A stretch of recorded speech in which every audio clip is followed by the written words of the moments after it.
Hello student, I hope आप सभी लोग अच्छे होंगे। तो welcome back our YouTube channel Ashish Tiwari. My name is Muskan and आज की इस वीडियो में हम बात करेंगे हमारा जो सब्जेक्ट है हिंदी भाषा और साहित्य बी। हमने अपनी लास्ट वीडियो में हिंदी भाषा साहित्य ए का मतलब हिंदी ए को इसकी जो इम्पोर्टेंट क्वेश्चन है विद आंसर है उसको डिस्कस किया था।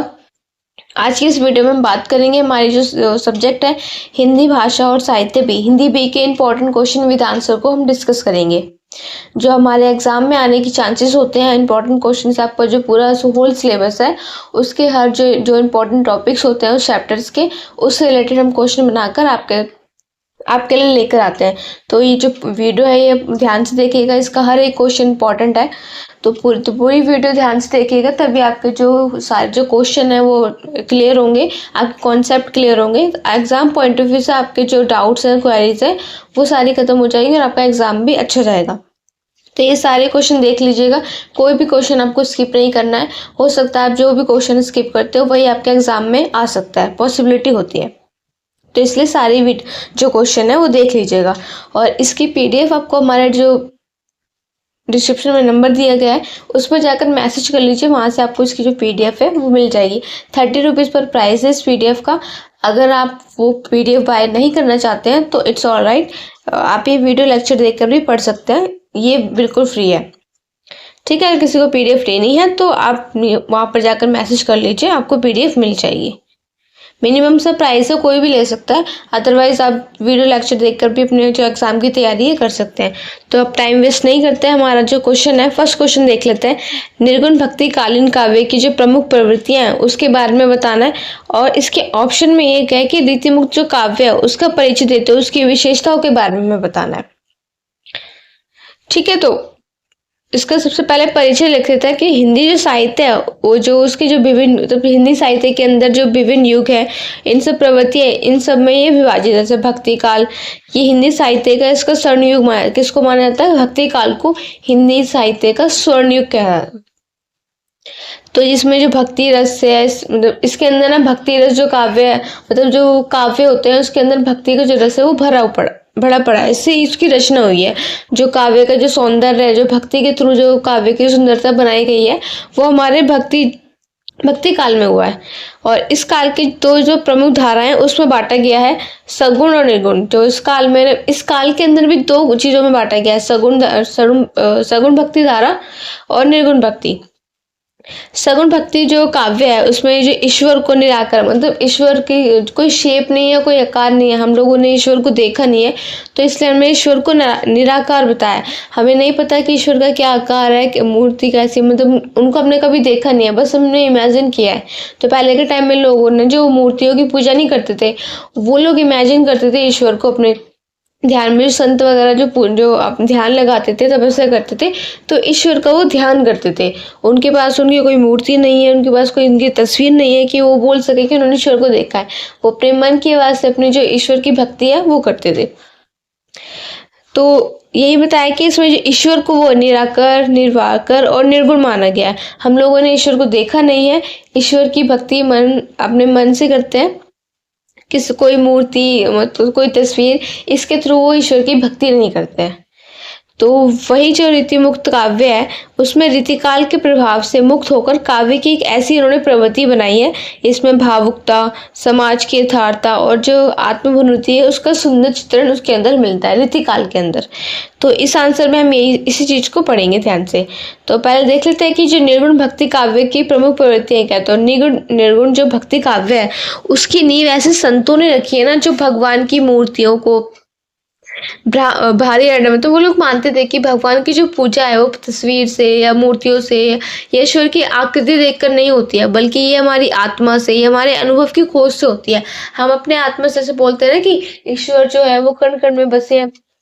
तो उन लोगों का यही मानना था कि जो ईश्वर है उनकी कोई आकृति नहीं है, उनका कोई आकार नहीं है, तस्वीर से या मूर्तियों में नहीं होते हैं। ईश्वर तो हर जगह मौजूद होता है। ये तो हमारी जैसे आत्मा और अनुभव में हम ईश्वर को खोजते हैं। तो इस धारा के अकॉर्डिंग यही बताया गया है कि जो प्रमुख कवि है, अब किन कवियों ने इन बातों को बताया, कबीर जी, रैदास जी, नानक जी, दादू, इन सभी कवियों ने, इनका उद्देश्य ये था कि धर्म की जो रूढ़िवादी, जो अंधविश्वास और जात पात की जो संकीर्णता का जो कुरीतियां हैं समाज की, इनका विरोध करना था, इनको जड़ से खत्म करना था। प्रमुख प्रवृत्तियां क्या है? तो ईश्वर का निराकार रूप, इसमें मैंने अभी आपको बताया कि जो निर्गुण भक्ति कवि है ना, उन्होंने ईश्वर को किसी भी रूप, आकार या मूर्ति से बांधने के लिए उन्होंने इनकार किया, उन्होंने मना किया। हमें नहीं पता कि ईश्वर की आकृति क्या है, ईश्वर का आकार क्या है, उनका क्या रूप था, क्योंकि हमने कभी उनको देखा नहीं। हम किसी मूर्ति के थ्रू, किसी तस्वीरों के थ्रू नहीं बता सकते कि हमने ईश्वर को देखा है। अपने मन से जैसे हम लोग अपने मन में ध्यान लगाते हैं, अपनी आत्मा के अपने अनुभव से ईश्वर को खोजते हैं, क्योंकि हमें नहीं पता कि, तो इसलिए हम ये बोल रहे हैं कि ईश्वर का जो रूप है वो निराकार है, उनका कोई भी आकार नहीं है। तो जो ईश्वर है वो सर्वव्यापक है, सर्वशक्तिमान है और निराकार है, इनका कोई भी आकार नहीं है। तो उदाहरण के लिए हम देखते हैं, जहां देखूं, मतलब यही बोला है कि जहां देखूं वहां तुम्हें मिलोगे और दूजा कोई नहीं। तो कबीर जी ने इस बात को लिखा है कि जहां देखूं तहां तू ही तू है और ना दूजा कोई, मतलब जहां आप देखोगे वहीं आपको ईश्वर की खोज मिल जाएगी, क्योंकि ईश्वर आपको हर जगह मिलेंगे, ऐसा आपको कबीर जी ने बताया। सेकंड पॉइंट है हमारा, आत्मा की परमात्मा से एकता की भावना। तो इसमें बताया है कि निर्गुण काव्य ने कि जो आत्मा है वही परमात्मा, जो हमारी जो आत्मा है परमात्मा से मिलने का एक यही मार्गदर्शन है। इसी के थ्रू हम मानते हैं कि हमारा जो कनेक्शन है वो सीधा भगवान से हो रहा है, ईश्वर से हो रहा है। तो ईश्वर की जो प्राप्ति है वो हम अपनी आत्मा चिंतन, अपने मन की आवाज से करते हैं, साधना के द्वारा किया जाता है। जैसे अब के टाइम में होता है, जैसे इस तरह से मूर्ति से, तस्वीरों से, इन सब के थ्रू मानते हैं कि हम आत्मा से जुड़, मतलब भगवान से जुड़ रहे हैं। बट बेसिकली उस टाइम में ऐसा होता था कि जो ईश्वर की जो भक्ति है ना वो अपने आत्मा के थ्रू, मतलब अपने मन के थ्रू की जाती थी। वो लोग ना किसी मूर्ति की ना तस्वीरों की पूजा करते थे, बल्कि अपने आत्मा के थ्रू उनमें ध्यान लगाते थे और ईश्वर से जुड़ जाते थे, उनकी भक्ति करने में लीन हो जाते थे। हमारा थर्ड पॉइंट है कि सामाजिक समरसता और जो मानवता का संदेश है। तो इस काव्य में जात पात, जातियों के नाम पे जो भेदभाव हो रहा है, ऊंच नीच, मतलब जैसे ये ऊंच जाति का, ये नीच जाति का, तो इस पे भी भेदभाव स्टार्ट था। और धार्मिक भेदभाव, धर्म के नाम पर कि ये हिंदू है, मुस्लिम है, ये ईसाई है धर्म, तो ये धार्मिक जो भेदभाव है ये भी थे उस टाइम में, इन सभी का विरोध किया गया था। तो ये सामाजिक, ये मानवता के लिए भी संदेश दिया है कि धर्म, जो सभी धर्म है वो सभी धर्मों के लोग समान रूप से होने चाहिए, हमें किसी भी जाति को एक विशेष अधिकार नहीं देना चाहिए, सारी जो जातियां सब समान ही है, क्योंकि हम सारे ही ईश्वर के बच्चे हैं। तो उन लोग, मतलब हम लोग, ऐसा नहीं है कि हमें ईश्वर नहीं कि हाँ तुम्हारी जाति ये रहेगी, तुम्हारी जाति ये रहेगी। उन्होंने हमें नॉर्मल सिंपल इंसान बनाया, जाति के नाम पे, धर्म के नाम पे ये सारे भेदभाव हैं, ये यहाँ पर मानवता के रूप से हुए हैं। तो इन सभी का विरोध किया गया था। इसमें लिखा है कि जाति ना पूछो साधु की, पूछ लीजिए। तो साधु मतलब उनकी जाति मत पूछिए, आप उनसे उनका ज्ञान पूछिए। गुरु, फोर्थ पॉइंट है हमारा, गुरु की महिमा का वर्ण। तो जो संत कवि है उन्होंने गुरु को ईश्वर से भी ऊंचा स्थान दिया है, क्योंकि गुरु ही ईश्वर। तो जो संत कवि हैं, तो उन्होंने, जो संत कवियों ने बताया है कि जो गुरु है वही ईश्वर के समान है, क्योंकि वो आपको ज्ञान देते हैं, आपके लिए मार्गदर्शन दिखाते हैं, आपको सही गलत, अभी भी अगर टीचर्स होते हैं, वो आपके जो टीचर्स होते हैं वो आपके मतलब ईश्वर के समान ही होते हैं। वो आपको सही गलत का रास्ता दिखाते हैं, आपको ज्ञान देते हैं। तो ये चीज है। हाँ, तो बेसिकली इस पॉइंट में ना आपको जो गुरु की जो महिमा है, गुरु की जो शक्तियां है, मतलब जो गुरु का दर्पण है, उसके बारे में बताया गया है कि जो गुरु है वो ईश्वर के प्रति, मतलब ईश्वर के समान ही माना गया है। वो हमें शिक्षा प्रदान करते हैं, ईश्वर की, मतलब ईश्वर प्राप्ति करने के लिए हमें मार्ग दिखाते हैं, हमें रास्ता दिखाते हैं। हमारा फिफ्थ पॉइंट है सादगी और सहज भाषा। सादगी और सहज भाषा में बताया गया है कि इन कवियों ने जन भाषाओं में लिखा है, मतलब अवधि में भी जो उनके काव्य है किस किस भाषाओं में लिखे हैं, अवधि में, ब्रज, खड़ी बोली, पंजाबी। तो किसी कवियों ने, किसी ने अवधि में लिखा है, किसी ने ब्रज में लिखा है, किसी ने खड़ी बोली इस्तेमाल की, तो किसी ने पंजाबी। तो ये जो भाषा है इसमें सरलता और भावों को गहराई, जो इनकी गहराई है वो हमें देखने को मिलती है इसके अंदर। तो इन्होंने जो अपनी जो काव्य है वो अपनी सादी और सहज भाषाओं में जिस काव्यों का है ना वो विस्तार किया है। हमारा 6 पॉइंट है कि प्रकृति और प्रतीकों का सुंदर उपयोग। जो कबीर जी हैं और उनके साथ जो और भी कवि हैं, उन्होंने उनका जो रूप है, जो काव्य का जो रूप है, उनका प्रतीक है, उल्ट उल्ट बांसियों के माध्यम से, मतलब जो गूढ़ जो भाव है, भाव अपने जो भावना के थ्रू व्यक्त किया है अपने बहुत ही सिंपल वे में, काव्यों के थ्रू, काव्यों में सुंदरता लाकर अपने जो भावनात्मक जो जो शब्द है उसके थ्रू उनको एक अच्छा जो काव्य है उसकी सौंदर्य को बढ़ाया है। रीतिमुक्त काव्य का परिचय देते हैं, उसकी विशेषता है। तो रीतिमुक्त काव्य के बारे में बात करते हैं। जो रीति काल है वो मुख्य रूप से श्रृंगारिक काव्य और काव्य शास्त्रीय परंपराओं से ही जुड़ा हुआ है। इस काल में जो कुछ कवि है ना, उन्होंने बताया कि रीति के जो बंधन है उसको तोड़कर भाव प्रधान, सामाजिक, नैतिक और जो यथार्थवादी काव्य है उनकी रचनाएं की गई थी इसमें। और उन्होंने बताया कि जो कवियों की रचनाएं है ना, उनको रीतिमुक्त काव्य कहा जाता है। और इन्हीं कवियों की जो रचना है इनको रीतिमुक्त काव्य कहा जाता है। और इन कवियों ने प्रमुख जैसे कवियों के नाम है घनानंद त्रिपाठी, जगन्नाथ दास, रत्नाकर, ठाकुर, गिरिधर कविराय। ये सारे कवि रीतिकाल के काव्य जो कवि हैं वो माने जाते हैं। तो रीति काव्य की विशेषताएं क्या है? तो व्यक्तिगत जो भावनाओं की प्रधानता रही है इसके अंदर। रीतिमुक्त जो काव्य है ना उसके अंदर प्रेम, वियोग, करुणा, आत्मचिंतन और भावों को अपनी अनुभूति के रूप में लोग प्रस्तुत करते हैं। वियोग मतलब अलग हो जाना, ठीक है, प्रेम, करुणा, तो इन सब की प्रस्तुति इनके काव्यों के अंदर रही है। उदाहरण में देख लेते हैं, घनानंद की जो विरहपूर्ण जो काव्य प्रेम की जो गहराई है उसको दर्शाते हैं। सेकंड पॉइंट है कृति मतलब मुक्ति से। तो जो ये कवि हैं ये नायिका भेद से अलंकार रसों के जो कृत्रिम जो प्रयोग है वो इनसे दूर रहते थे, इसलिए इनकी जो भाषा है वो अधिक स्वाभाविक और हृदय स्पर्शी मानी जाती है। रीति वाले है ना, इसके अंदर ये माना जाता है। और थर्ड पॉइंट है कि नैतिक और सामाजिक चेतना। जो कुछ जो रीति काव्य है जो कवि हैं उन्होंने समाज की कुरीति, समाज की जो अंधविश्वासी हैं, जो क्रूरतियां फैल रही थी समाज के अंदर, उसके बारे में बताया, उस अन्याय के बारे में बताया, लोगों के साथ जो अन्याय हो रही थी उसके बारे में, धार्मिक जो पाखंड हमें देखने को मिल रहे थे उस चीज के बारे में बताया। तो इसके ऊपर प्रश्न उठाए गए हैं। सुधारवादी दृष्टिकोण से इसको अपनाया भी क्या है कि इन सब चीजों को हमें खत्म करना चाहिए और समाज में सुधार लाना चाहिए। भाषा और शैली में सहजता। तो इन कवियों ने कवि की रचना में भावनाकुल और सरल जो भाषा है उसका यूज किया है, मतलब उसका उपयोग किया है। कथ्य की जो स्वाभाविकता है वो इनकी सबसे बड़ी विशेषता मानी जाती है। और नारी के भावनात्मक पक्ष का चित्रण। जो रीति काव्य है उसमें नारी केवल एक सौंदर्य का प्रतीक नहीं है, बल्कि वो एक संवेदनशील, आत्मचिंतनशील और अनुभूति प्रतीक प्राणी के रूप में इन्होंने उनका चित्रण किया है नारी का, कि वो बहुत स्वाभाविक है, शांत रूप से सारे जो काम है वो करती है, संवेदनशील रहती है, शांत रहती है, जल्दी से मतलब हाइपर नहीं होते हैं, आत्मशील, अपने आत्मा मतलब जो अपनी जो आत्मा है, आत्मा शांत रूप से सारे कार्य करती है, ध्यान पूर्वक करती है। तो इन सभी जो प्राणी है तो इस चीज के बारे में बताया गया कि जो नारी का जो सौंदर्य है तो उसके सौंदर्य को नहीं बताया गया, उसके जो अंतर उनके जो गुण है उसके बारे में बताया गया। काव्यों में जो गहन आत्मानुभूति है, तो काव्यों में जो अपने जीवन के अनुभव, प्रेम, संघर्ष, काव्यों में जो अभिव्यक्ति है इन सब के बारे में बताया गया। तो काव्यों में जो गहन आत्मानुभूति है ये इसके अंडर में आएंगे। उपसंहार, निष्कर्ष। तो जो निर्गुण भक्तिकालीन काव्य है और जो रीतिमुक्त जो काव्य है दोनों ही हिंदी साहित्य की अनमोल धरोहर है, दोनों ही अपना योगदान अपनी विशेषताओं के थ्रू कर रही है। जहाँ पे जो निर्गुण काव्य है उसमें भक्ति, आत्मिक शुद्धता और सामाजिक समरसता का संदेश दिया गया है, वहीं दूसरी तरफ जो रीतिमुक्त काव्य है उन्होंने भावनाओं की सच्चाई को, यथार्थ काव्य मतलब समाज की जो कुरीतियां उसके बारे में बताया।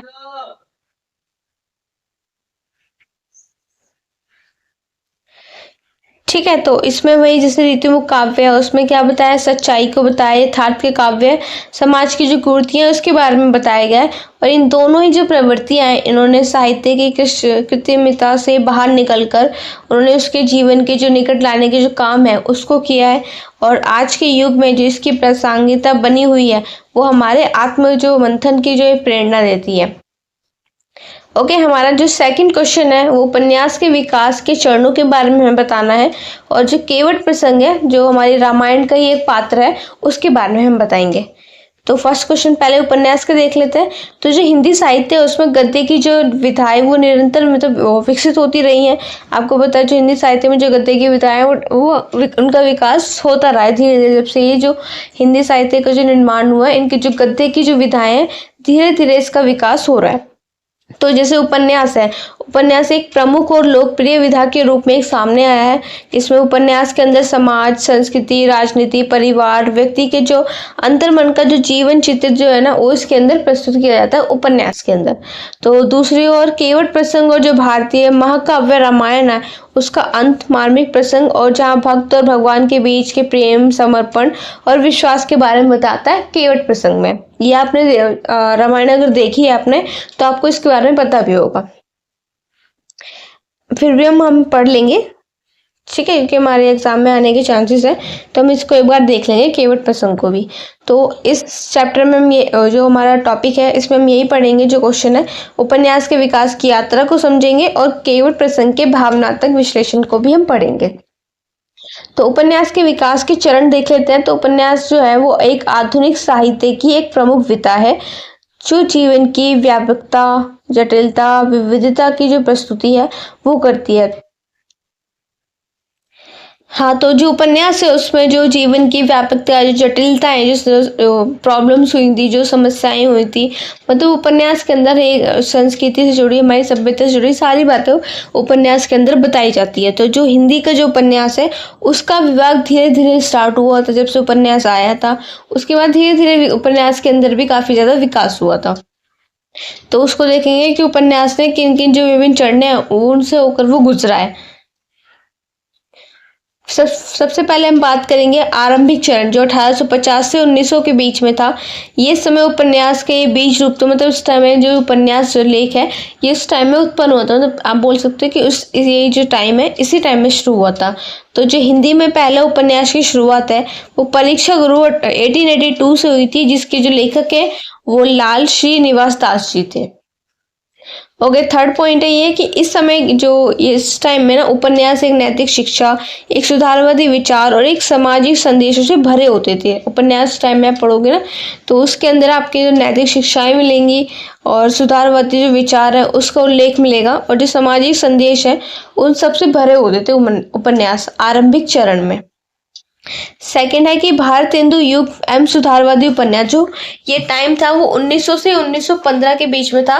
और इस युग में जो भारतेंदु हरिश्चंद्र के प्रभाव है वो हिंदी साहित्य में हमारी सामाजिक जो कृतियां हैं उसकी चिंताओं के बारे में, उसकी समस्याओं के बारे में उसके अंदर बताया गया था। जैसे बाल कृष्ण भट्ट, प्रताप नारायण मिश्र जी, इन लेखकों ने समाज सुधार और जो नैतिक मूल्य है उसके बारे में उपन्यास में लिखा हुआ था। और जो भाषा है तुलनात्मक रूप से संस्कृत में बताई गई थी ये चीजें, क्योंकि ये भारतेंदु युग का टाइम था तो उस टाइम में यही लैंग्वेज जो चलती थी संस्कृत में, मोस्टली संस्कृत में लिखा जाता था। भारत जो प्रेमचंद युग है तो ये 1915 से 1936 के बीच में चला था। इस टाइम में जो उपन्यास है वो विधा पूर्ण रूप से, प्रारंभिक रूप से उसको लिखा जाता था विधा के तौर पर, मतलब एक ऐसे टाइप में, मतलब ऐसे गद्य विधाएं, सारी विधाएं होती है तो एक स्टोरी टाइप में ऐसे भी लिखा जाता है, तो वैसे ही लिखा जाता था। जैसे मुंशी प्रेमचंद ने उपन्यास को किसानों के ऊपर, मजदूरों के ऊपर, स्त्रियों और समाज की जो शोषित वर्ग की जो आवाजें हैं उसको बनाया था। उन्होंने अपने उपन्यास में किसान, मजदूर, स्त्रियां, समाज के जो शोषित वर्ग के बच्चे हैं ना उनके लिए एक आवाज बन गई थी वो। तो इन सभी की आवाज बनने के लिए उन्होंने अपने उपन्यास में उनके बारे में बताया था। थर्ड पॉइंट है कि जो उनकी कृतियां क्या थी, गोदान, जैसे गोदान आपने पढ़ा होगा, गोदान और निर्मला, गबन, रंगभूमि, ये सभी इनकी जो है उपन्यास है, प्रसंग मतलब प्रसिद्ध उपन्यास है इनके। फोर्थ पॉइंट है हमारा स्वतंत्रता संग्राम और यथार्थवाद। तो जो 1936 से 1947 के बीच में था, इस टाइम में जो उपन्यास है उसमें स्वतंत्रता आंदोलन, स्त्री जागरूकता और जो सामाजिक असमानताएं थी उस मुद्दे को उसका आवाज उठाने के लिए उपन्यास में बताया गया था। यथार्थवाद, मनोविश्लेषण और जो वर्ग संघर्ष ये इनके मुख्य विषय रहे थे। आधुनिक एवं मनोविश्लेषणात्मक उपन्यास, तो ये 1947 के बाद आता है, हमारी आजादी के बाद। तो स्वतंत्रता के बाद जो उपन्यास है उसमें आत्मचिंतन, अस्तित्ववाद के बारे में, राजनीतिक विडंबनाएं हो रही थी, नगर जीवन की समस्याएं देखने को मिल रही थी और आंतरिक जो द्वंद्व है उसके बारे में बताया गया। जैसे नागार्जुन ने, अज्ञेय, मनु भंडारी, कमलेश्वर, राजेंद्र यादव से लेखकों ने मनुष्य की जटिलता, उनकी जो परेशानियां उसके बारे में बताया था। तो नई कहानी और सचित्र जो उपन्यास है उसका भी उद्भव होने लगा था, क्योंकि नई नई प्रॉब्लम्स आए थे, हमारा टॉपिक अलग जा रहा था। तो जो नई कहानियां है, नए चित्रण है, उन सबका विकास हमारा जो उपन्यास है उसमें हुआ। हमारा पॉइंट है समकालीन जो उपन्यास है 2002 के बाद हुआ था ये। अब जो उपन्यास है बहुत ही बहुआयामी हो गए हैं, बहुत मतलब इनका विकास तेजी से फैल गया है और एक्स्ट्रा लेवल पर आ गए हैं। जैसे स्त्री विमर्श, दलित विमर्श, स्त्रियों के बारे में, दलितों के बारे में, पर्यावरण से रिलेटेड, वैश्वीकरण से, तकनीकी युग के बारे में, तो इन सभी विषयों पे उपन्यास अब लिखा जाता है 2002 के बाद से।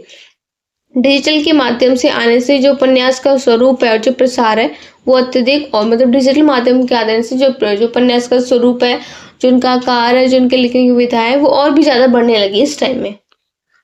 समकालीन उपन्यास में हमारा टाइम है 2002 के बाद का। ठीक है, केवट प्रसंग की बात कर लेते हैं। तो केवट प्रसंग में क्या हुआ था? जो केवट प्रसंग है ये तुलसीदास द्वारा रचित रामचरितमानस का एक अत्यंत लोकप्रिय और हृदय स्पर्शी प्रसंग है, जो भगवान श्री राम के वन जाने के बाद ये घटित हुआ था।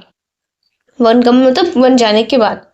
तो प्रसंग के बारे में पढ़ लेते हैं। जब भगवान राम और सीता और लक्ष्मण जी के साथ वनवास के लिए लोग गंगा तट पे पहुंचते हैं, तो उन्हें जो वहां पर जो नाव है, जो नदी है, मतलब जो भी, तो उसको पार करवाने के लिए केवट को बुलाता है। जैसे नाव वगैरह जो चलाते हैं ना, तो केवट बोलते हैं उनको। तो वो केवट को वहां पर बुलाया जाता है। केवट अत्यधिक श्रद्धा और प्रेम से भरा हुआ था, मतलब उसके अंदर प्रेम और जो श्रद्धा है वो भरी हुई थी। तो वो गंगा पार कराने के लिए पहले श्री राम के चरण धोने, वो शर्त रखते हैं कि मैं इस नाव में आपको तभी बिठा के लेके जाऊंगा जब आप अपने जो चरण है वो धो के जाएंगे इस नाव के अंदर। तो वो उनके जो चरण है वो धो देता है श्री राम जी के।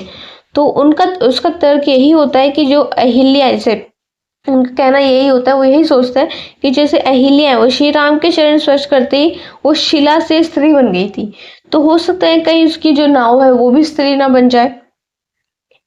तो इसलिए वो उनके पैर पहले ही धो देते हैं। तो चरण धोने के बाद जो केवट है उन्हें वो नाव से पार कराते हैं, और किसी भी प्रकार का, और बस उनको वो चरण धोते हैं अपनी नाव से, उनको वो जो नाव से उनको पार करा देते हैं, और उसके लिए उनसे कोई शुल्क भी नहीं लेते हैं। वो बस एक ही शर्त रखते हैं कि वो नाव में चढ़ने से पहले उनकी जो उनके चरण है उनको धोना चाहते हैं, ताकि वो ये सोचता है कि अगर अहिल्या जी शिला, मतलब जो शिला से वो एक स्त्री बन गई, कहीं उनकी जो नाव है वो भी कोई स्त्री ना बन जाए। तो नहीं इस बात का डर था। प्रतिपाद्य जो मुख्य भाव है, तो भक्त और भगवान का आध्यात्मिक संबंध, इसके बारे में बताएं कि जो केवट है वो भगवान का एक साधारण व्यक्ति की तरह नहीं बल्कि ईश्वर रूप में देखता है। उसका प्रेम, उसकी भक्ति, उसका समर्पण जो है वो निस्वार्थ है, उसमें उनका कोई भी स्वार्थ नहीं है। निस्वार्थ सेवा का आदर्श, तो केवट कोई धन या उपहार नहीं लेता है इसके बदले, बल्कि वो सेवा को ही अपना पुरस्कार मानते हैं। भक्ति में चतुराई नहीं, सरलता चाहिए। तो केवट ने बड़ी ही सरलता और भावुकता से ईश्वर की जो महिमा है उसको पहचान लिया था और उनकी सेवा भी की थी। सामाजिक समानता का संकेत, तो एक शूद्र, मतलब एकदम नीच जाति का केवट भगवान को जो भगवान राम जी है उनको सम्मान देते हैं, जिससे जो सामाजिक समरसता है समाज में, और प्रेम का संदेश, मतलब अभी के टाइम में जाति के नाम पर मतलब कि ये ऊंच जाति के, ये नीच जाति के हैं, तो इस चीज़ में भेदभाव हो रहा है। दलित वर्ग के बच्चे हैं, मतलब ये दलित वर्ग के लोग हैं, तो इस चीज़ में आज के टाइम में इतना भेदभाव हो रहा है। लेकिन उस टाइम में जो शूद्र थे, मतलब नीम जाति के जो लोग थे, केवट भी नीम जाति का ही था, तो वो श्री राम के चरण धोए, श्री राम को उन्होंने सम्मान दिया था। तो उस टाइम में ऐसा कुछ नहीं होता था कि, लेकिन अभी के टाइम में कितना भेदभाव चल रहा है। तो ये इस चीज को बताया गया है कि जैसे सामाजिक समरसता है और जो प्रेम है, तो इससे हमें सीखने को मिलती है कि सारे जो लोग हैं वो एक समान होते हैं। हमें किसी को भी एक जाति के नाम पे, धर्म के नाम पे ऐसे उसके साथ भेदभाव नहीं करना चाहिए। हम इसके थ्रू, मतलब इस केवट प्रसंग के थ्रू हमें एक प्रेम का संदेश भी मिलता है। प्रेम की शक्ति, तो ये जो प्रसंग है ये हमें बताते हैं कि ईश्वर केवल प्रेम और भक्ति से प्रसन्न नहीं होते हैं, बल्कि उनके पूजा और अनुष्ठानों से भी प्रसन्न, मतलब यही बताते हैं कि जो कि जो ईश्वर है वो सिर्फ हमारी भक्ति से, हमारे प्रेम को देखकर प्रसन्न होते हैं, ना कि हमारी पूजा पाठों से, हमारे अनुष्ठानों से, या हमारे जो इतने सारे टेंट्रम करते हैं हम लोग, तो इन सब से। तो हमारी जो ईश्वर भक्ति है वो हमारे प्रेम को देखकर, हमारे जो हमारे प्रेम को देखकर, हमारी भक्ति देखकर वो लोग प्रसन्न होते हैं ईश्वर। हमारे ये पूजा पाठ से, मूर्तियों की पूजा करने से, इन सब से नहीं होता है। हमारा जो निष्कर्ष है वो देख लेते हैं। हिंदी जो उपन्यास है उसमें ये जो उपन्यास है उसमें एक लंबी, सार्थक और संवेदनशील यात्रा है, जो मैंने आपको बता दिया है कि किस किस जो काल में किस तरह से जो उपन्यास का विकास हुआ है। तो उसमें समाज के हर पहलुओं को बताया गया है कि एक साहित्यिक विधा है। आज भी सामाजिक बदलाव की दिशा में इसने अपनी प्रभावशाली जो भूमिका है वो निभा रहे हैं। वहीं पर जो केवट प्रसंग है ये हमें सिखाते हैं कि सच्चा प्रेम और भक्ति जाति, धन, दिखावे से बिल्कुल परे होते हैं, बिल्कुल हटकर होते हैं। ये बताते हैं कि जो भारतीय संस्कृत मूल्य है उसका जो सौंदर्य रूप उदाहरण, और रामचरित में सबसे सुंदर जो गद्य मतलब जो चित्रण है वो माना जाता है रामचरितमानस के अंदर, जो हमें सादगी, सेवा और निष्ठा का मार्ग दिखाता है। दोनों ही विषयों में जो आधुनिक जो साहित्य है और प्राचीन जो भक्ति परंपरा है, हिंदी साहित्य की समृद्ध विरासत को भी दर्शाते हैं। क्वेश्चन नंबर 3 है हमारा, धूप कविता में चित्रित जो ग्राम्य जो जीवन है उसको स्पष्ट कीजिए, और धूप कविता के आधार पर जो केदारनाथ जो अग्रवाल है उसकी प्रगति के बारे में बताइए। हिंदी साहित्य में जो प्रगति, जो ग्राम्य जीवन है उसके सौंदर्य का, उसके सजीव चित्रण के बारे में कवियों ने बताया कि केदारनाथ अग्रवाल उन चुनिंदा रचनाकारों में से हैं जिन्होंने किसान, श्रमिक और गांव के सामान्य जीवन के बारे में यथार्थवाद रूप से संवेदन और प्राकृतिक जो संलग्न रूप से इसको प्रस्तुत किया है अपनी काव्यों के अंदर। उनकी जो कविता है ना, धूप केवल वो एक प्राकृतिक दृश्य है उसका वर्णन नहीं है, बल्कि वो ये बताते हैं कि जो ग्रामीण के जो लोग हैं वो उनके जो संघर्ष है, उनके संघर्षशील जो जीवन है उसकी एक झलक हमें दिखाते हैं अपने इस कविता के अंदर। और इस कविता में जो कवि ने प्राकृतिक और मनुष्य के संबंध को आत्मीय रूप से उनको दिखाया है। जो कविता पढ़ने वाले के मनुष्य के उसमें गहरा, मतलब वो जो कविता पढ़ते हैं वो हृदय से जुड़ जाते हैं उसके थ्रू कविता पढ़ के। तो धूप कविता के बारे में बात करते हैं। जो केदारनाथ अग्रवाल की ये कविता है, धूप में ग्राम्य जीवन का बड़ा ही सहज, सजीव और यथार्थपरक चित्रण है इसके अंदर किया गया है। यहाँ पर जो गांव के जीवन में रोमांटिक कल्पना नहीं है, बल्कि परिश्रम है, वहाँ का संघर्ष है, प्रगति है। आप लोग के ऑब्वियसली किसी न किसी मतलब गाँव में रहते होंगे, तो वहाँ का जो इन्वायरमेंट है, जो पर्यावरण है, आप लोग देखते होंगे कि जो किसान है वो परिश्रम करते हैं अपनी फसल उगाने के लिए, संघर्ष करते हैं प्रगति के साथ, तो उनका जुड़ाव बना रहता है। तो इन सब जीवन में जो ग्रामीण जीवन है हमारा व्यतीत होता है। अब विशेषताएं देखते हैं। तो किसान की मेहनत और संघर्ष के बारे में बात करते हैं। तो कविता में जो किसान है वो खेत में कार्य करते हैं, ये दिखाया गया है कि तेज धूप, तपती धरती और पसीने से तर शरीर, ये सब किसान की कठोर दिनचर्या को बताता है। कि आग उगलती हुई दोपहरिया और घाम तपता है मरुभूमि पे, तब तो जो इतनी तेज धूप हो रही है, फिर भी जो किसान है हमारे वो तपती धूप में धरती पे पसीने में तैयार होते हुए फिर भी वहाँ पर वो खेती करते हैं, हमारे अनाज उगाते हैं। और इन अनाजों के थ्रू हमें जो हमें खाना मिलता है वो उसी के थ्रू मिलता है। जब किसान जो उनकी मेहनत है, वो मेहनत करते हैं, वो खेती करते हैं, वो वही अनाज हमें आगे जाके मिलता है, तो वही खाना हमारे पास आता है वापस। तो यही चीज़ है कि आग उगलती हुई दोपहरिया और घाम तपता है मरुभूमि। तो जलती हुई भूमि मतलब जलती हुई जो जमीन है वहाँ पे काम करते हैं, और आग उगलती तेज गर्मी हो रही है तो इस चीज में वो वहाँ पर काम कर रहे हैं। तो जो किसान की मेहनत है, जो उनके संघर्ष है, इस चीज के बारे में हमें बताया गया है। तो ये पंक्तियां हमें यही बताती है कि धूप केवल प्रगति का सौंदर्य नहीं है, बल्कि ये श्रम और कठिनाई का प्रतीक भी माना गया है। तो सादगी और आत्मीयता की बात करें कि जो ग्रामीण का जीवन है उसका सौंदर्य उसकी सादगी में, जैसे खेत, मिट्टी, धूप, श्रम के जो साथ जुड़ाव हुआ है वो जीवन के इसी दिखावे और भौतिकता के रूप से बिल्कुल हटकर है। प्रकृति से गहरा संबंध, तो जो ग्रामीण जो व्यक्ति है उनकी दिनचर्या है वो प्रकृति के अनुसार ही चलती है। वो बताते हैं कि जो सूरज की रोशनी है, वर्षा है, मिट्टी की महक है, ये सभी जीवन के एक अभिन्न हिस्से हैं ग्रामीण क्षेत्र में। पसीने की पूजा, तो कविता में ये भाव बताया कि किसान का जो पसीना है वो ही उसकी पूजा है। वह धूप से लड़ता नहीं है, उसे स्वीकार करता है, वो अपने श्रम को गर्व से जीता है। तो धूप जो कविता है उसके आधार पर केदारनाथ अग्रवाल की प्रगति चेतना क्या है। तो जो केदारनाथ अग्रवाल जी है उनकी जो प्रगतिक चेतना है वो बताते हैं कि ये जो प्रगति है उसकी सुंदरता प्रशंसा से भरी नहीं है, बल्कि उसमें जीवन की ऊर्जा, संघर्ष की शक्ति और श्रम का सौंदर्य इसके अंदर शामिल है। हमारी धूप कविता है, ये इसका जो सुंदर उदाहरण भी बताया गया है। इसकी जो विशेषताएं हैं वो देख लेते हैं। प्रगति में श्रम का सौंदर्य, तो जो हमारी जो कविता ऐसे कवि है वो धूप को केवल गर्मी नहीं बल्कि श्रम की प्रेरणा और जीवन की जो ऊष्मा के रूप में वो देखते हैं। वो प्रगति को श्रमशील मनुष्य का साथी भी मानते हैं। प्रगति और मानव का संबंध, तो वो बोलते हैं कि जो कवि है वो प्रगति और जो मनुष्य है उनको अलग नहीं है, वो एक दूसरे के ही समान ही है। खेत की मिट्टी, धूप, वर्षा सब मनुष्य के जीवन गहराई से जुड़े हुए हैं, ये अलग नहीं है।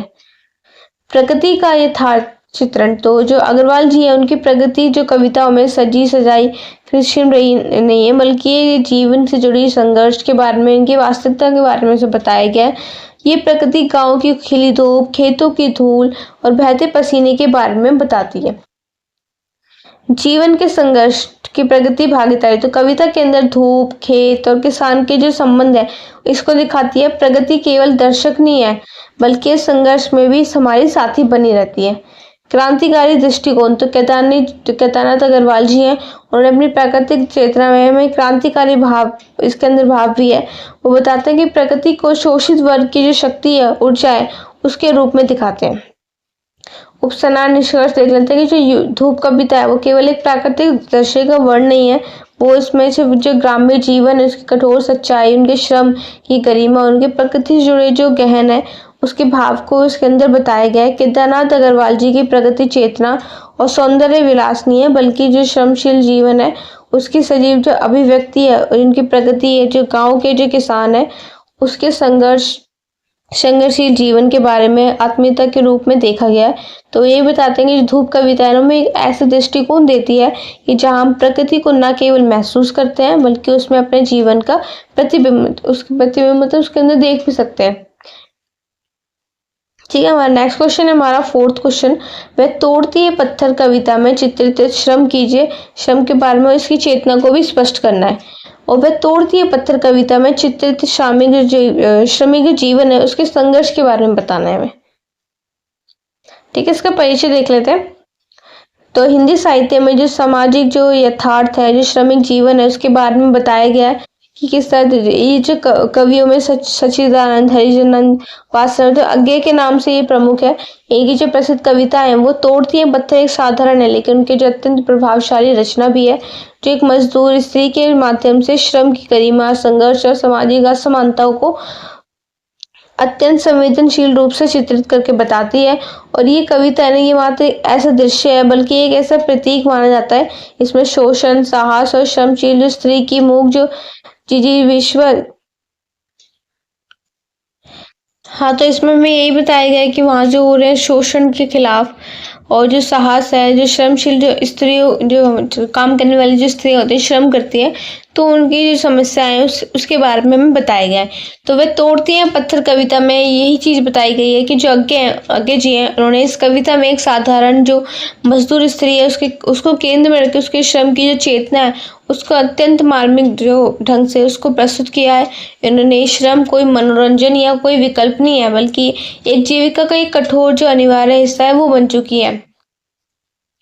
तो इसके मुख्य जो पॉइंट्स है वो देखते हैं। श्रम की गरिमा और मौन संघर्ष, तो जो स्त्री है उसका पत्थर तोड़ना एक ऐसा प्रतीक माना जाता है। वो ना सिर झुकाती है और ना ही कुछ कहती है, वो केवल चुपचाप श्रम करती रहती है। यही उसकी मजबूरी नहीं है, ये उसका आत्मगौरव और उसकी संघर्षशीलता का भी संकेत है कि ना किसी के सामने झुकती है ना कोई बात करती है। वो अपना श्रम करके अपने जो परिवार है उसको देखती है, सारे काम करती है। ये उसकी कोई मजबूरी नहीं है, बस उसका जो आत्मगौरव है, उसका जो संघर्ष है, इसकी और वो संकेत दिखाते हैं। तो दृढ़ता, और सेकंड पॉइंट है दृढ़ता और सहनशीलता का प्रतीक। तो वो स्त्री कठोर धूप में, थकान में, सामाजिक उपेक्षाओं के बावजूद भी डगमगाती नहीं है, मतलब रुकती नहीं है, बल्कि वो अपने काम में निरंतर लगी रहती है। तो ये एक श्रमिक वर्ग की मन शक्ति और सहनशीलता को भी दिखाता है। श्रम की मौन भाषा, तो जो कविता है उसमें स्त्री कुछ नहीं बोलती है पर उसका जो श्रम है वो बोलता है। तो ये श्रम केवल जीविका का साधन नहीं है बल्कि एक ऐसी अभिव्यक्ति है उसकी जीवितता की भी है। तो ये श्रम की मौन भाषा रहती है कि जो भी कोई जो स्त्री है वो श्रम करती है, वो कुछ नहीं बोलती है, वो सिर्फ अपना श्रम करती है, उस पर अपने प्रेरणा देती है। वो कुछ तो श्रम जो है उनकी जीविका साधन नहीं है, बल्कि एक ऐसी व्यक्ति है कि जीवन की जटिलताओं के बारे में हमें बताती है। श्रम को न्यायित्व देना, तो जो अज्ञा जी है उन्होंने इस कविता के माध्यम से श्रमशील जो व्यक्ति है उनको समाज के केंद्र में लाया था। एक अदृश्य नायक जो समाज का असली निर्माता भी रहे हैं। सेकंड पॉइंट है इसका, वो तोड़ती है पत्थर कविता में चित्रित श्रमिक जो जीवन के संघर्ष है उसके बारे में बताना है। तो इस कविता में जैसे समाज का चित्रण प्रस्तुत करती है, जहाँ श्रमिक वर्ग के लोग विशेष रूप से महिला मजदूर है, दिन है, अपेक्षा है, कठोरता में जीवन यापन करते हैं।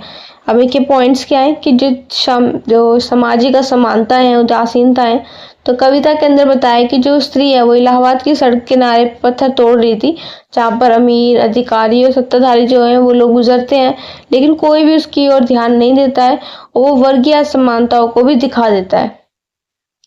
स्त्रियों का दुख जीवन, तो जो ये स्त्री है ये नारी होने के कारण 2 गुना शोषण झेल रही है।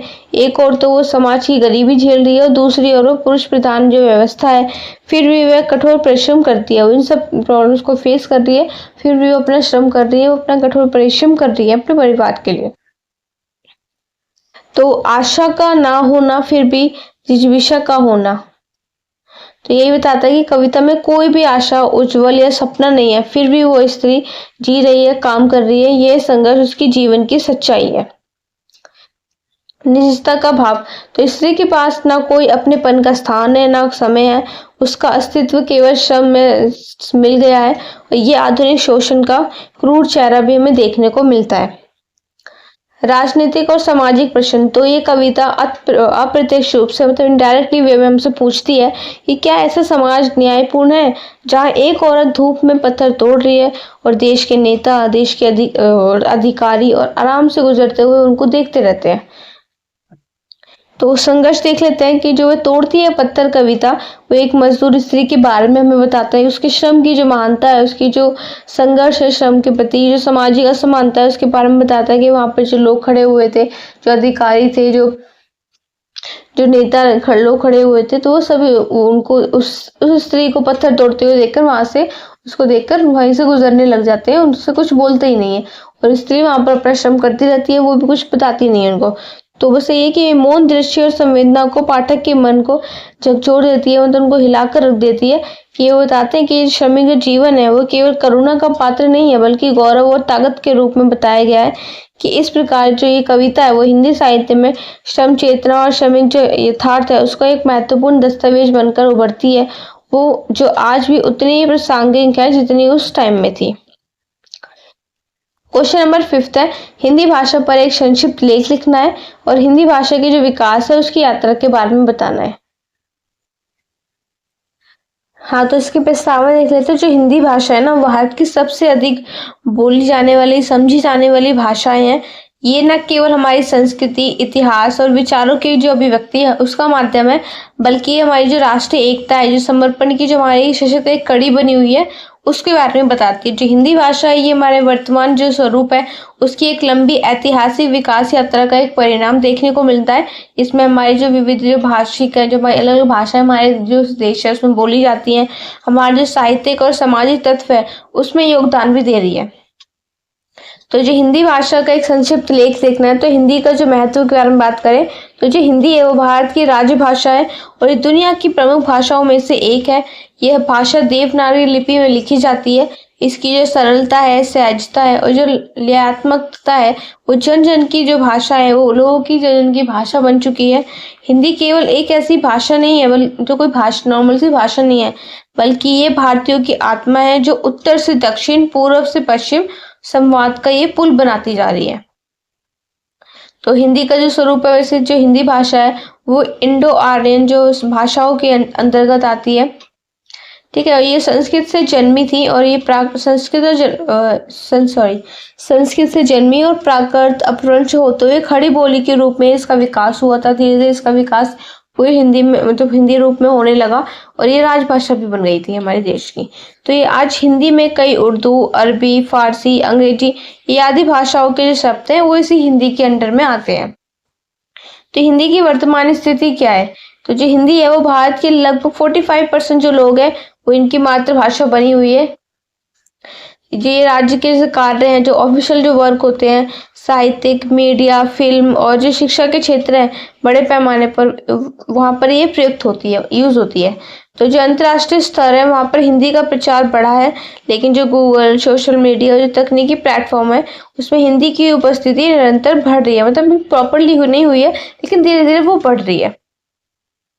हिंदी भाषा का जो विकास है उसकी यात्रा के बारे में बताना है। जो हिंदी का विकास है वो एक मतलब एक क्रम के रूप में वो शुरू हो रही है, जहाँ पे कोई भाषिक साहित्यिक चरण है उससे होकर वो गुजर रही है। तो इसी विकास को हम अलग अलग चरणों में समझेंगे, किस टाइम में हिंदी का विकास कैसे कैसे स्टार्ट हुआ है। तो हम सबसे पहले बात करते हैं हमारे प्राचीन चरण की, जिसमें संस्कृत, पाली, प्राकृत भाषाएं थी। तो हिंदी की जो जड़ें हैं वो संस्कृत भाषा में है।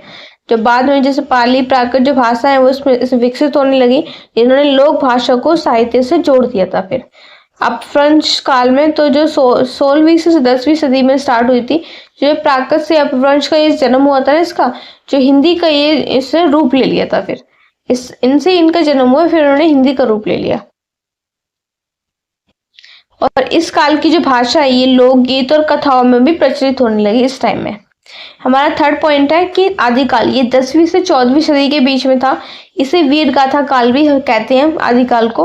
और इस समय जो अवरहट और जो पूर्वी बोलियां से अवधी, ब्रज, इन सभी की रचनाएं हुई थी। इस टाइम में जो कवि वगैरह थे वो ये जो अवधी में या ब्रज भाषा में अपने काव्यों को लिखते थे।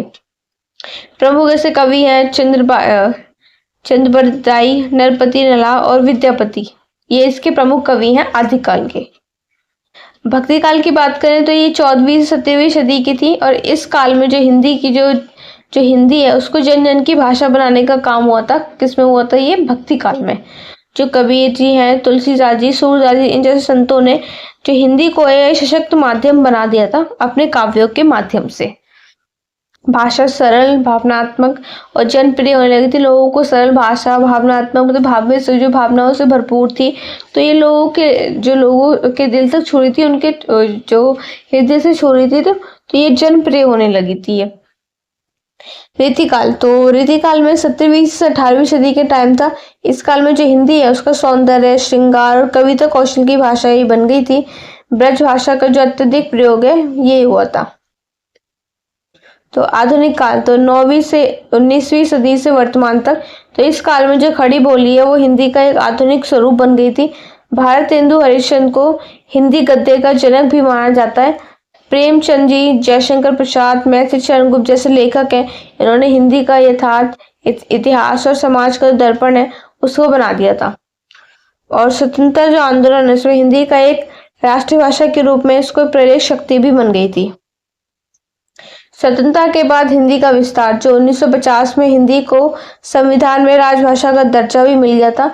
आज जो हिंदी है वो तकनीकी, व्यापार, विज्ञान और पत्रकारिता और शिक्षा के क्षेत्र में प्रयुक्त हो रही है। निष्कर्ष, तो हिंदी भाषा में एक जीवन की जो गतिशील समृद्ध भाषा बनाई है, और जिसकी यात्रा है ना वो केवल एक भाषिक विकास के थ्रू नहीं हुई है, बल्कि इसमें बताया गया है कि जो भारतीय आत्मा है उसकी अभिव्यक्ति की यात्रा है कि हिंदी ने कैसे धीरे धीरे भारत के लोगों के अंदर अपनी जगह बना ली थी। वो एक संस्कृत भाषा से निकली हुई एक जो भाषा थी, और धीरे धीरे करके उसने अपना विकास हर काल में अपना जो विकास है समृद्ध रूप से अपना विकास पा लिया था। तो जो हिंदी है उसने समय समय पर विभिन्न सामाजिक, राजनीतिक और सांस्कृतिक जो आंदोलन है उसमें अपनी सशक्त एक भूमिका निभाई थी। और आज वैश्वीकरण के दौर में भी ये हिंदी अपनी जड़ों से जुड़ी हुई है। आधुनिकता की ओर इसने अपने आप को आगे बढ़ाया है, और यही हम सबके कर्तव्यों की कि हम जो हिंदी भाषा को सम्मान, प्रयोग और संरक्षण देकर इसे और अधिक समृद्ध बनाएं, क्योंकि ये हमारी संस्कृति की पहचान और गौरव है। क्वेश्चन नंबर 6 है हमारा, कबीर के दोहे के आधार पर गुरु का महत्व बताना है हमें, और कबीर की सखियों के आधार पर गुरु के महत्व किस पर, दोनों चीजों में हमें गुरु का महत्व ही बताना है। तो जो हिंदी भक्ति काव्य है, जो हिंदी भक्ति साहित्य है, उसके अंदर जो महान संत कबीरदास जी हैं उनका जीवन और काव्य दोनों ही आध्यात्मिक, सामाजिक चेतना और गुरु भक्ति में और उनके उसी में लीन था। तो कबीर जी हैं, उनके काव्य में जो गुरु का स्थान है वो ईश्वर से भी ऊपर रखा गया है। वो मानते हैं कि गुरु ही वो मार्गदर्शक होते हैं जो अज्ञान लोगों को अंधकार से मिटाकर उनको सत्य का प्रकाश दिखाते हैं। उनको दोहे सखियां न केवल एक आध्यात्मिक से भरपूर है, बल्कि वो एक साधारण जो जनमानस तो जो लोग हैं उनको भी स्पष्ट रूप से गुरु की जो महत्वता है उसका बोध कराते हैं। गुरु की जो महत्वता है, जो उनका महत्व है, टीचर्स का क्या महत्व है जो स्टूडेंट्स उनकी लाइफ में, उसके बारे में बताते हैं। तो कबीर जी के जो दोहे हैं उनमें गुरु का महत्व के बारे में, तो कबीर जी ने अनेक जो प्रसिद्ध दोहे हैं गुरु की महानता को दिखाते हुए, तो उनके अनुसार जो गुरु है वो जीवन का वो दीपक है जो आत्मा को परमात्मा से मिलाने का हमें रास्ता दिखाते हैं। जिनके प्रमुख दोहे हैं उनका भाव आता है कि गुरु गोविंद दो खड़े काके लागो पाए, बलिहारी गुरु आपने गोविंद दियो बताए। तो इसमें बताया गया है कि इस दोहे में जो कबीर जी हैं वो बोलते हैं कि यदि गुरु और भगवान दोनों सामने खड़े हो जाए तो पहले गुरु को प्रणाम करना चाहिए, क्योंकि उसी ने तो भगवान का हमें परिचय कराया। तो कबीर जी यही बताते हैं कि अगर गुरु और भगवान अगर दोनों ही आपके सामने आ जाए तो आप सबसे पहले गुरु को प्रणाम करोगे, क्योंकि जो हमारे जो गुरु है, हमारे जो टीचर्स हैं, उन्होंने ही हमसे भगवान का जो परिचय है वो उनसे ही कराया। तो ये सब गुरु के थ्रू ही हुआ है, क्योंकि वो हमें शिक्षा प्रदान करते हैं, हमें हमारे जो मार्गदर्शन वो दिखाते हैं, हमें जो ईश्वर की प्राप्ति कैसे करनी है, ईश्वर की भक्ति कैसे करनी है, तो ये चीज हमें गुरु ही सिखाते हैं। तो सब धरती उन्होंने बताया कि सब धरती कागंद करूं, लेखनी सब बन सराय, सात समुंदर की मसी करूं, गुरु गुण लिखा ना चाहे। तो इस दोहे में कबीर जी वो बताते हैं कि गुरु की महानता के बारे में, कि बखान करते हुए कहते हैं कि अगर पूरी धरती कागज बन जाएगी और जंगल की जो लकड़ियां हैं वो कलम बन जाए और समुद्र है वो स्याही बन जाए, तो फिर भी गुरु के जो गुण है वो नहीं लिखे जाते। तो वो गुरु की विशेषता के रूप में इनके थ्रू बताते हैं कि अगर आप पूरी धरती को आप कागज बना दोगे, जंगल की जो लकड़ी उनको कलम बना दोगे, और समुद्र को स्याही बनाकर भी गुरु के बारे में अगर लिखोगे ना, तो वो चीजें भी आपके लिए कम पड़ जाएंगी। गुरु की महत्वता इतनी होती है कि आप उसको आप शब्दों में बयान नहीं कर सकते हो। तो गुरु बिन ज्ञान न उपजे, गुरु बिन मिलता न मोक्ष, गुरु बिन लखे न सत्य को, गुरु बिन मिटे न दोष। तो इस दोहे में कबीर जी बताते हैं कि गुरु के बिना ना तो कोई ज्ञान मिल सकता है हमें, ना मोक्ष मिल सकता है, ना सत्य की पहचान हो सकती है। बिना गुरु के हम कुछ नहीं कर सकते। हमें जो मार्गदर्शन जो गुरु देते हैं वो हमें मिलेगा ही नहीं। तो हम तो गुरु जो गुरु होते हैं, जो टीचर्स होते हैं, उसका बहुत महत्व होता है एक स्टूडेंट्स की लाइफ में, शिष्यों की लाइफ में, उनके जीवन में। तो कबीर जी की सखियों में जो गुरु का महत्व है वो क्या है? तो कबीर जी की साखियों में जो संक्षिप्त भावपूर्ण जो पंक्तियां हैं उसमें एक आध्यात्मिक अनुभव के जो सार है उसके बारे में बताया कि साखियों में जो उन्होंने गुरु को एक जन्म जन्मांतर के जो अंधकार है उससे मुक्त कराने वाले पद जो प्रदर्शक माना है। उन्होंने गुरु की विशेषताओं के बारे में बताया कि गुरु सत्य का दर्पण है। मतलब जो गुरु है ना वो व्यक्ति को उसके भीतर छिपे जो अज्ञान है, उनके मोह है, उनके अहंकार को दिखाता है और सच्चे जो आत्मज्ञान के भी उसकी ओर ले जाता है। हमें सच्चा मतलब एक आईना दिखाता है वो हमें। तो गुरु के ईश्वर तक पहुंचने का माध्यम है। तो कबीर जी बोलते हैं कि बिना गुरु के ईश्वर तक पहुंचना संभव नहीं है। गुरु क्या जानू नहीं कहूँ बात की बात, आप भुलाओ फिरत है काहे कबीर विहात। तो इसमें कबीर जी बताते हैं कि जो गुरु को ना जानना खुद को भटका देना है। कि अगर आप गुरु को नहीं जानते तो आप एक सही राह पर नहीं हो, आप भटक रहे हो इधर से उधर ही। तो अगर आपको अपनी सही राह पकड़नी है, एक नया ठीक अच्छा मार्गदर्शन पकड़ना है, तो सबसे पहले आपको गुरु को जान लेना चाहिए। गुरु की महिमा का अपार। तो उनके अनुसार गुरु न केवल एक बाहरी मार्गदर्शन देते हैं बल्कि भीतर की जो आंखें हैं वो भी खोलते हैं, इससे जो हमारी आत्मा है वो सत्य को देख पाती है। तो कबीर के जो दोहे हैं, जो उनकी साखियां हैं, वो ये बताती है कि जो गुरु का जीवन है वो मूल रूप उनका जो आधार है वो हमारे जीवन में बहुत ही महत्वपूर्ण है। गुरु ही एक सच्चा मार्गदर्शक, शिक्षक और उद्धारक होता है। कबीर ने गुरु को केवल एक व्यक्ति नहीं बताया बल्कि उन्होंने एक दिव्य शक्ति बताया जिसमें आत्मा को परमात्मा से हमें जोड़ते हैं गुरु। और उन्होंने ये भी बताया है कि व्यक्ति गुरु को नहीं समझता, वो सदैव अज्ञान और भ्रम में भटकता रहता है। और कबीर की दृष्टि में गुरु का जो स्थान है वो सबसे ऊंचा है और गुरु के बिना कोई भी आध्यात्मिक उन्नति संभव नहीं हो सकती। उनके काव्यों का ये पक्ष आज भी हमें उतना ही प्रसिद्ध माना जाता है जितना उनके अनेक समय में था। नेक्स्ट हमारा क्वेश्चन नंबर 7 है।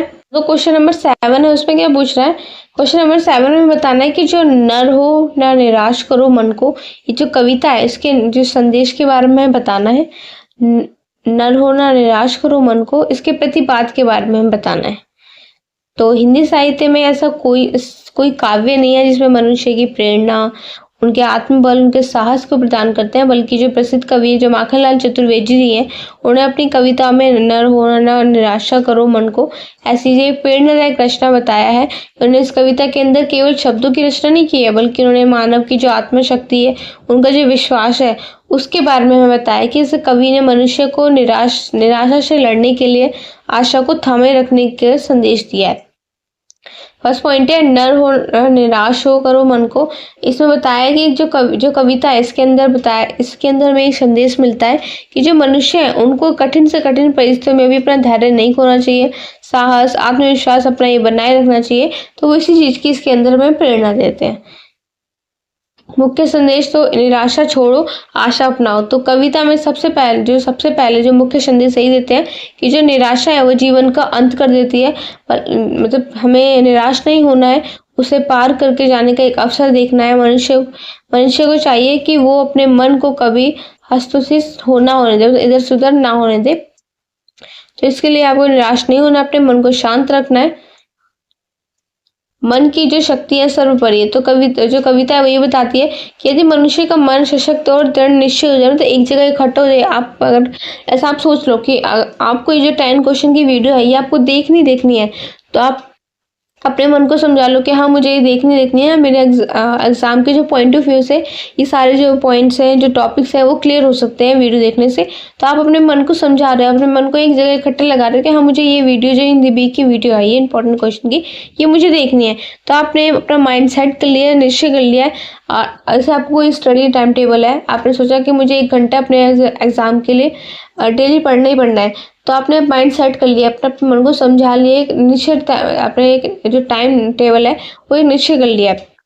तो बस यही है कि अपने मन को समझा लिया, एक दृढ़ निश्चय हो गया, तो जो आप वो किसी भी कठिनाई को ना पार सकते हैं। अगर आप एक बार सोच लो, समझ लो, आप अपना डिसाइड कर लो कि हाँ मुझे ये काम करना है, तो आप किसी भी कठिनाई में, आप कोई भी प्रॉब्लम हो, आप उस काम को कर सकते हो। तो कर्तव्य पंथ और अडिग रहे। तो इसमें यही बताए कि चाहे संघर्ष विफलता कितनी भी हो, हम अपने अगर कर्तव्य और लक्ष्य से मतलब अगर हम पीछे नहीं हटेंगे ना, तो कितनी भी प्रॉब्लम्स, कितनी भी कठिनाई हम लोग उसका सामना कर सकते हैं। जीवन एक संग्राम है। तो जो जीवन है वो हमारे युद्ध के मैदान की तरह ही है। आपको पता है कि जीवन में सुख भी आता है, दुख भी आता है, कितनी सारी प्रॉब्लम्स आती है जो हम लोग फेस करते हैं। तो जीवन एक हमारे युद्ध की तरह है, जो मतलब जो युद्ध होते हैं उसकी तरह है, और हम एक योद्धा की तरह जो अपने जीवन में आने वाली हर कठिनाइयों से लड़ते रहते हैं। ठीक है, जैसे मैं बताया कि जैसे योद्धा है ना, वो हार कर भी अपना मैदान नहीं छोड़ता है, वैसे ही हमें अपनी हर परिस्थितियों में लड़ना चाहिए। हमें दुख प्रकट नहीं करना चाहिए कि हाँ मेरे इतनी प्रॉब्लम्स आ रही है, मेरे मतलब ऐसा होता है ना कि बोलते हैं कि मेरी लाइफ में जो चलता रहता है, इतनी प्रॉब्लम्स आती रहती है, सब प्रॉब्लम इतनी भरी रहती है, लाइफ जाती ही नहीं है। तो हमें इस जो निराश नहीं होना चाहिए, तो उदास नहीं होना चाहिए कि जो प्रॉब्लम फेस, क्योंकि जीवन जो है वो एक युद्ध के मैदान की तरह होता है, और हम योद्धा की तरह होते हैं। तो हमें जो अपने जीवन में अपने बहुत सारी चीजें हमें देखने को मिलती है। हमें हमारे खुशियां भी आती है, तो सुख भी आता है, दुख भी आता है, दोनों चीजें हमें देखने को मिलती है। तो हमें कभी भी मैदान छोड़ के नहीं जाना है। अपने जो आने वाली जो कठिनाइयां हैं, जो परिस्थिति आ रही है, उनका हमें खुशी से सामना करना है और सबको सॉल्व भी करना है। तो प्रकृति से जो प्रेरणा लो। तो जो कविता है उसमें हवाएं, आंधी, पतझड़ जैसे जो प्राकृतिक जो प्रतीक है उनको बताया गया कि जैसे प्रगति है वो हर बार संकट के बाद भी पुनर्जीवित होने लगती है, वैसे मनुष्य को भी हर पराजय के बाद फिर से उठकर खड़े होना चाहिए, और अपनी जो समस्या है, अपनी जो कठिनाई है, परिस्थितियां, उनसे लड़ना भी चाहिए। नर हो ना निराशा करो मन को, इस प्रतिपाद्य में बताया कि जो प्रतिपाद्य का ये मतलब होता है कि कविता का जो मूल उद्देश्य है, जिसका भाव है, उसके बारे में बताना है। तो जिस कविता है ना, उसके प्रतिपाद्य मनुष्य को बताता है कि जीवन में कठिनाइयां और बाधाएं अवश्य आएंगी, लेकिन जो एक सच्चे जो मनुष्य है वो यही बताता है कि इसका जो सामने आप धैर्य और साहस से करते हैं, ना कि कोई निराशा होकर भाग जाता है। तो कविता का मूल उद्देश्य क्या है कि मानव जो आत्मबल है उसको जगाना है। लोगों के अंदर जो उनके अंदर आत्मबल होता है, सबके अंदर होता है, बस उसको जगाने की देर होती है। लोगों के अंदर रहता है लेकिन उनको पता नहीं होता। तो इस कविता का हमारा यही उद्देश्य रहता है कि जो मनुष्य के अंदर जो आत्मबल की भावना है ना, उसको जगाना है बेसिकली। और संघर्षों में जो धैर्य बनाकर रखना है। अगर आप सोच समझ के आराम से शांत दिमाग से अपनी जो प्रॉब्लम है उसको सॉल्व करोगे तो आपकी जो प्रॉब्लम है वो इजीली सॉल्व हो जाएगी। तो आप तो संघर्ष कर रहे हो तो उसमें धैर्य बनाए रखना। अगर आप कोई भी काम आराम से धैर्य पूर्वक करोगे तो वो आपका जो काम है वो इजीली हो जाएगा। कर्तव्य के पद से हटना नहीं है, मतलब आपके जो कर्तव्य है उसके पद से आपको हटना नहीं है, आपको पीछे नहीं हटना है कि नहीं ये काम तो मुझसे होगा नहीं। आप ये सोचोगे अरे यार ये प्रॉब्लम आ गई है तो अब हो नहीं रही। तो आपको इस चीज से, अपने कर्तव्य से, अपने काम करने से पीछे नहीं हटना चाहिए। आपकी जो परिस्थितियां, आपकी जो कठिनाइयां उनका आपको सामना करना चाहिए। तो जो अगर आप ऐसे करते हो तो आपकी जो प्रॉब्लम है, आपकी जो भी कोई भी प्रॉब्लम हो वो इजीली आपकी सॉल्व हो जाएगी। तो आशा और विश्वास और पुरुषार्थ को भी तो इसमें बताया गया है कि जो आपके इस जीवन में अगर अपने आशा विश्वास, तो आपने सोच लिया कि हाँ मुझे ये काम करना है और मैं ये काम कर सकती हूँ, ये कर सकता हूँ। तो आपने अगर सोच लिया, आपने अपने मन में मतलब एक निश्चय बना लिया कि हाँ मुझे काम करना है, तो आप उसको आधार बना लेते हो तो आप इजीली आप वो काम कर सकते हो।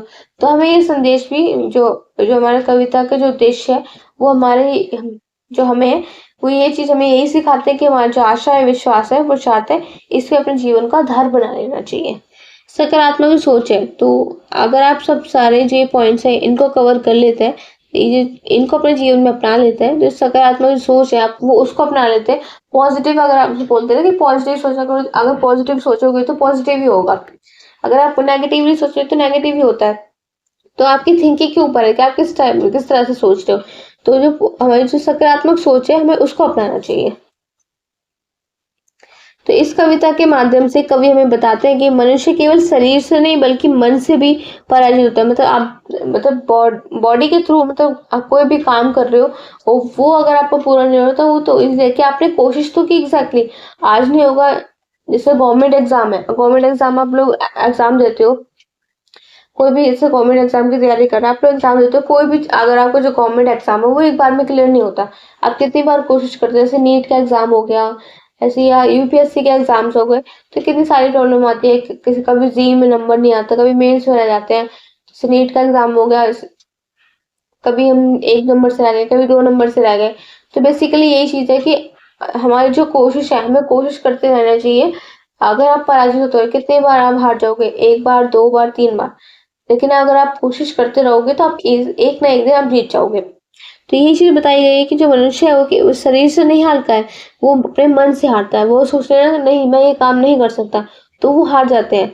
अगर वो सोच ले कि मुझे ये काम करना है, मैं ये काम कर सकते हैं, कर सकते हो, कर सकता है, तो आपका जो काम है, आपका जो मन है वो मजबूत हो जाएगा इन जगह, और वो आप उस काम को इजीली कर सकते हो।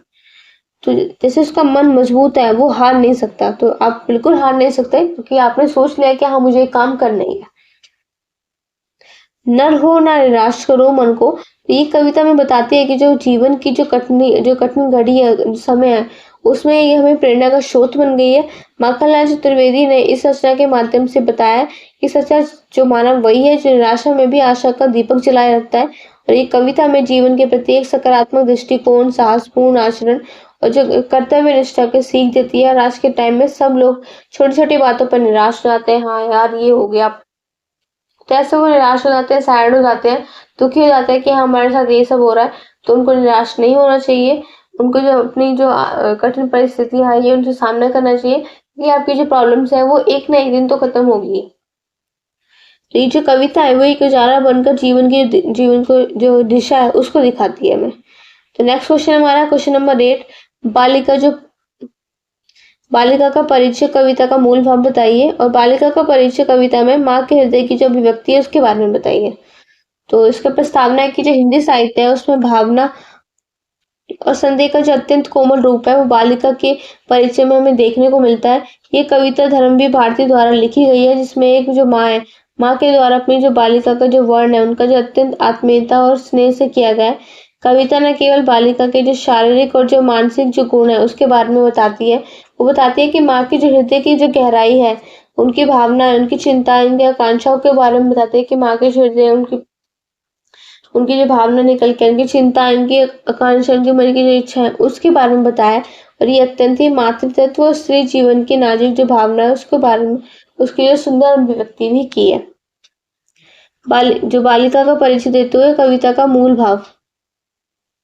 तो इस कविता का जो मूल भाव है, एक माँ की सजीव भावनात्मक दृष्टि से अपनी बेटी का परिचय देना होता है। कवि ने माँ के माध्यम से बालिका के स्वभाव, व्यवहार, सोच और गुणों के बड़े ही कोमल और संवेदनशील शब्दों में इसको प्रस्तुत किया है।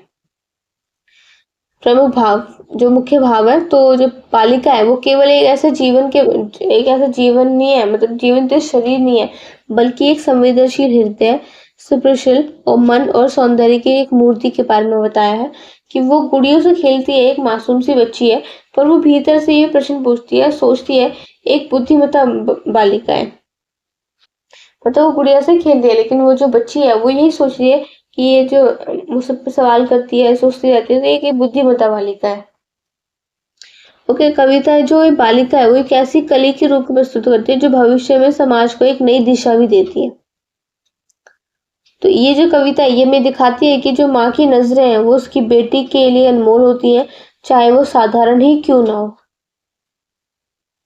जो बालिका का परिचय है, इसमें कविता माँ के हृदय के बारे में बताया कि जो कविता ऐसे माँ के मन की गहराइयों के शब्द दिए हैं कि वो अपनी जो बालिका का वर्णन करते हुए बोलते हैं कि इसके भविष्य, इसके स्वभाव, इसके डर, संभावना, इच्छाएं के बारे में बताती है कि ये रचना एक माँ की ममता और चिंता, आशा, उनकी जिम्मेदारियों के बारे में बताती है। तो माँ के हृदय की अभिव्यक्ति के रूप में कविता है। स्नेह की गहराई, तो माँ जिस आत्मीयता से बालिका का वर्णन करती है उससे पता चलता है कि वो अपनी बेटी को हर दृष्टि से समझती है और महसूस भी करती है। चिंता और आशा, तो माँ जो बालिका के भविष्य को लेकर अभी से चिंतित हो रही है, तो कभी उत्साहित होने लगती है, तो कभी उनको डर लगने लगता है कि उनकी बेटी को समाज में संघर्ष करना पड़ेगा। साथ ही उसे उसके उज्जवल भविष्य को उनको आशा भी थी कि हाँ वो कर सकती है, लेकिन साथ में उनको चिंता भी थी कि उसके लिए उसको इतना संघर्ष करना पड़ेगा। समर्पण और संरक्षण, तो कविता में माँ की जो भावना है वो दिखाई देती है कि वो अपनी बेटी के लिए सब कुछ त्याग करने के लिए तैयार है और हर कठिनाइयों से उसको बचाने चाहती है।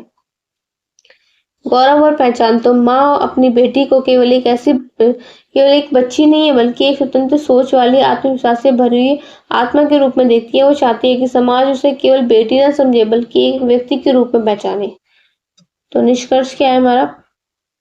बालिका का परिचय, तो कविता एक ऐसे माँ की आत्मनिर्भर की आवाज है जिसके अंदर भावनाएं, चिंताएं और जो प्यार, सपने और प्यार का एक मिश्रण बना हुआ है। और इस कविता का जो मूल भाव है वो हमें यही बताता है कि बालिका के माध्यम से उसकी नारी शक्ति, कोमलता, संवेदना, इन सबको समझाती है। और ये रचना हमें ये बताती है कि जो बालिका का रूप है, उनका स्वभाव, उसका परिचय देते हुए बताती है कि जो माँ का हृदय है ना, उसमें कितनी भी गहराई बेटी के प्रति भावनाएं समाई होती है। माँ का वो भावनात्मक दृष्टिकोण जो कविता है वो सिर्फ एक वर्णनात्मक नहीं है, बल्कि अत्यंत आत्मीयता और जीवन से भरा हुआ जीवन है उसको बना देता है। और ये प्रकार ये कविता माँ के हृदय की सच्ची और सुंदर अभिव्यक्ति को भी दर्शाता है। नेक्स्ट क्वेश्चन है हमारा, निम्नलिखित की सप्रसंग व्याख्या करनी है। तो गुरु गोविंद तो एक है और दूजा हो आकार, आप मोटे जीवित मरे तो पावो करतार। और ऑप्शन में है, देखते देखा मुझे तो एक बार, उस भवन की ओर देखा चिंतार, देखकर कोई नहीं और देखा मुझे दृष्टि से, जो मार खाए रोई नहीं। तो पहले वाला कर लेते हैं, पहले गुरु गोविंद वाला। तो इसकी जो प्रस्तावना है, सप्रसंग व्याख्या में उद्देश्य काव्यांश दोहे के संदर्भ में बताया, इसके भाव को समझना है। इसमें कवि या संत ने उससे लिखा है कि जो दोनों पंक्तियां हैं ये विभिन्न शब्दों में बताई गई है। एक कवि की संत वाणी है जो गुरु और आत्मा की बात करती है, जबकि दूसरी और वो तोड़ती पत्थर कविता की पंक्तियां हैं जो एक श्रमिक स्त्री के संघर्ष, साहस और आत्मसम्मान को दिखाती हैं, जो इन दोनों रचनाओं में मानव जीवन के जो गहरे पक्ष हैं वो उजागर करते हैं और एक आध्यात्मिकता और दूसरे यथार्थ समाजवादी जो संघर्ष है उसको दिखाती है। फर्स्ट देखते हैं, गुरु गोविंद तो एक है, दूजा हो आकार, आप मोटे जीवित मरे तो बाबू करता। तो अगर ऐसे अगर आते हैं तो संदर्भ मतलब संदर्भ या प्रसंग। तो सबसे पहले आप ये चीज लिखोगे, उसके बाद व्याख्या लिखोगे, उसके बाद विशेषता लिखोगे, तब आपका जो सप्रसंग व्याख्या वाला क्वेश्चन है वो तभी कंप्लीट माना जाता है। ओके, तो वो कैसे लिखना है, सब संदर्भ या प्रसंग दोनों में से कोई भी लिख सकते हो आप, ये हेडिंग, ठीक है। तो ये इसमें लिखेंगे पहले तो ये दोहा जो है वो किससे लिया गया, मतलब जैसे मैंने इसमें बताया कि ये दोहा मैंने संत कबीर की रचना से लिया है। ओके, और ये जो है ना निर्गुण भक्ति जो परंपरा है उसके महान, अब थोड़ा बहुत कवि के बारे में बता दोगे कि कबीर जी क्या है, तो मैंने बताया कि ये दोहा संत कबीर की रचना है। और ये जो निर्गुण भक्ति परंपरा के ये महान प्रवक्ता भी माने जाते हैं। उन्होंने जीवन में गुरु के महत्व को सर्वोच्चता माना है और आत्मा की जो मुक्ति के लिए स्वयं अहंकार का जो त्याग है उसको आवश्यक बताया है। तो ऐसे टाइप में आपको प्रसंग में बताना है। व्याख्या में पूरा को पूरा उसको बताना है कि क्या कविता में क्या बताया गया है। तो गुरु और गोविंद ईश्वर दोनों ही एक है, केवल आकार और स्वरूप का भेद नहीं है, बल्कि गुरु वो मानव रूप से मार्गदर्शन करता है जो जीव को ईश्वर से मिलाने का मार्ग दिखाते हैं, जबकि जो गोविंद है वो आत्मा के भीतर से हमारे स्थित है, वो हमारे परम सत्ता है। तो कबीर जी बोलते हैं कि जब तक मनुष्य अपने अहंकार अपने आप को नहीं मिटाता, वो अपने जीवित होकर मरने का अनुभव नहीं करता, तो यानी आत्मा को भी सच्ची पहचान नहीं कर पाता। तो जब वो अपने अहम को नहीं मिटा पा रहा है तो उसे करता मतलब सृष्टिकर्ता की प्राप्ति कैसे हो सकती, सृष्टिकर्ता की मतलब जिन्होंने पूरी सृष्टि बनाई है तो सृष्टिकर्ता की उनको प्राप्ति कैसे हो सकती है। तो इस दोहे के जो भावार्थ है उसमें बताया है कि इसका संदेश दिया है कि गुरु के माध्यम से ही जो ईश्वर की जो प्राप्ति है वो संभव है, लेकिन उसके लिए अपने आत्मा को अपने अहंकार और मतलब जो हमारा ईगो है, जो हमारा अभिमान है, उसको हमें सबसे पहले त्याग करना चाहिए। अगर यही भावना हम त्याग नहीं कर सकते, अपने अंदर की जो बुराइयां जो क्रूतियां हैं वो उनको नहीं मिटा सकते, तो हम अपने जो सृष्टिकर्ता ईश्वर है उनसे हम कैसे मिल सकते हैं। सेकेंड है देखते देखा मुझे तो एक बार उस भवन की ओर देखा छिनतार, देखकर कोई नहीं मुझे देखा मुझे सृष्टि से जो मार खा गई रोई नहीं। तो ये पंक्तियां ये सुमित्रानंदन पंत की प्रसिद्ध कविता है, वह तोड़ती है पत्थर से ली गई है। और ये जो कविता एक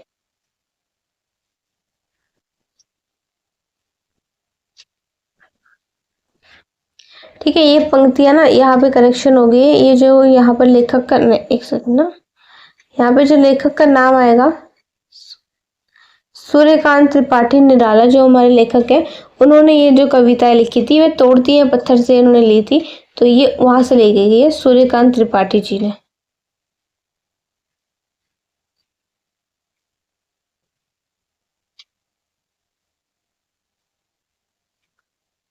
ओके, निराला भी लिख सकते हैं, शॉर्ट में उनको बोला जाता है। तो ये उनकी कविता है और ये इस कविता में बताया कि एक परिश्रमी जो श्रमिक स्त्री है उसके जीवन पर आधारित जो भी इलाहाबाद के पंथ पर जो पत्थर तोड़ती हुई दिखाई देती है हमें। तो व्याख्या में बताना है, कवि है वो बताते हैं, कवि बताते हैं कि उन्होंने एक दिन देखा कि वो स्त्री जब उनकी और देखती है क्षण भर के लिए, तो उसकी दृष्टि है उसमें एक अलग ही चमक हो जाती है। वो एक ऐसे जो भवन है उनकी ओर देखते हैं जहाँ से शायद कोई उम्मीद, कोई स्मृति, कोई पीड़ा उनकी जुड़ी हुई है। वो उनकी तरफ देखते हैं तो उनको ये सारी चीजें देखने को मिलती हैं। तो उनकी जो नेत्र है उसमें कोई शिकायत, क्रोध या आंसू नहीं थे, बल्कि ऐसी दृढ़ता और आत्मबल की ओर झलक रही थी। तो उनके संघर्ष है उसके सामने झुकने को वो तैयार नहीं थी। तो छिनतार का अर्थ है कि टूटी हुई वीणा की तार, मतलब बताते हैं कि तो उसका जीवन शायद संगीतहीन हो गया हो, पर फिर भी वो दृढ़ता से आगे मतलब अपने आत्मबल से आगे बढ़ रही है, अपना श्रम कर रही है, कोई शिकायत नहीं कर रही है। तो भावार्थ इसमें यही है कि इस कविता में जो शक्ति है, जिस श्रम की गरिमा है, जो आत्मसम्मान को दर्शाया गया है, ये बताते हैं कि वो स्त्री संघर्ष से टूटी नहीं है, बल्कि वो साहस पूर्वक जीवन जी रही है, चाहे समाज उसे देखे या ना देखे। निष्कर्ष देखते हैं, ये दोनों जो पंक्तियां उनका मूल भाव अलग होते हुए भी जीवन की दो जो महान सच्चाई दो दिखाते हैं। कबीर जी का दोहा आध्यात्मिक जो जीवन है उसकी दिशा को दिखाता है, और गुरु के बिना कोई ईश्वर नहीं मिलते हैं, और आत्मा की जो मुक्ति है उसके अहंकार के त्याग में वो यही दिखाती है। और वह तोड़ती है पत्थर की जो पंक्तियां जीवन के संघर्ष, आत्मबल और स्त्री जो सशक्तिकरण है उसकी ओर संकेत करती है। कि दोनों जो रचनाएं में बताते हैं कि आध्यात्मिक जो उन्नति है, सामाजिक संघर्ष है, दोनों ही मानव जीवन की जो पूर्णता है उसके लिए आवश्यक है। हमारा लास्ट क्वेश्चन है क्वेश्चन नंबर 10। इसमें जो 3 पॉइंट्स है वो क्लियर करने हैं। आदिकाल के जो काव्य प्रवृत्ति है उसके बारे में बताइए, भारतेंदु युगीन काव्य के बारे में बताइए, सूफी काव्य के बारे में बताना है। तो जो हिंदी साहित्य है उसका इतिहास विविध जो कालखंड है उसमें विभाजित किया गया है। हर प्रत्येक काल के अपनी विशेष जो काव्य प्रवृत्तियां शैली हैं, ये सारे उद्देश्य रहते हैं। प्रत्येक प्रश्न में हमें 3 जो प्रमुख जो प्रवृत्तियां से आदिकाल, भारतेंदु युग, सूफी काव्य के बारे में बताना है। तो हिंदी साहित्य के जो विकास है उसको समझने के लिए अत्यंत आवश्यक है। तो आदिकाल के जो प्रवृत्तियां है उसके बारे में बात करेंगे। तो हिंदी साहित्य का जो प्रारंभिक युग है उसमें आदिकाल 1050 से 1350 से माना जाता है और इसे वीर गाथा काल भी के नाम से भी जाना जाता है।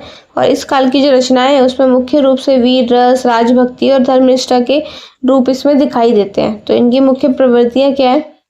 वीर गाथा जो प्रधान रचनाएं हैं, जैसे पृथ्वीराज रासो, पृथ्वीराज विजय, पंचाली, ये सभी जो राजा हैं इनकी वीरता, युद्धों का वर्ण और शौर्य जो गाथा है उसके बारे में बताया गया है। देश और राजा के प्रति भक्ति, तो कवियों ने अपने राजाओं के ईश्वर के समान माना है और उनकी प्रशंसा भी की है। धार्मिक नैतिकता में 3 रचनाओं ने धर्म रक्षा, स्त्री सम्मान, त्याग, कर्तव्य पालन जैसी जो आदर्श है उसको प्रस्तुत किया है। लोक भाषा का प्रयोग, तो जो ब्रज है, अवधी और जो अन्य बोलियां उसमें काव्य जो रचना है उसमें ये आम जनता के लिए भी एक सुलभ माने मतलब अहम हिस्सा माना गया इसके अंदर।